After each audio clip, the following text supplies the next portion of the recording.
अस्सलाम वालेकुम। वालेकुम अस्सलाम। आज हम फूल के बारे में जानेंगे। फूल के 4 हिस्से होते हैं। नंबर 1 अंखड़ियाँ। ये जो आपको हरे कलर के पत्ती नुमा नजर आ रहे हैं, ये अंखड़ियाँ हैं। नंबर 2 पंखड़ियाँ। ये जो रंग बिरंगी और खूबसूरत ये जो हैं वो पंखड़ियाँ हैं। नंबर 3 जर रेशे।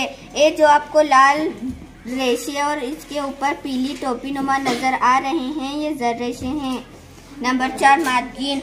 मादगिन यहाँ से नीचे तक लंबा और जो आपको नजर आ रहा है ये मादगिन है।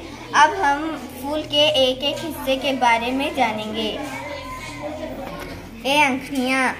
अंखड़ियों का काम ये है कि जब कली होती है फूल की तब ये पंखड़ियों को सपोर्ट देते हैं। नंबर 2 पंखड़ियाँ। पंखड़ियों का काम ये है कि एक कीड़े मकोड़े और पतंगों को अपनी तरफ कशिश करते हैं। नंबर 3 जर रेशे। जर रेशे के 2 हिस्से होते हैं।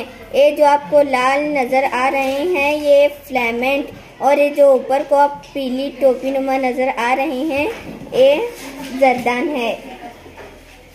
जरदान में जीरे पाए जाते हैं।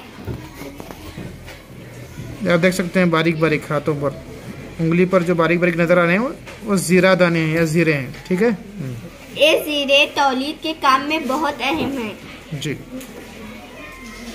नंबर 4 मादगिन। मादगिन के 3 हिस्से होते हैं। ये ऊपर जो है ये कलगी, ये पूरा लंबा स्टाइल, और ये पूरा बैजादान है। बैजादान में छोटे छोटे बैजे पाए जाते हैं।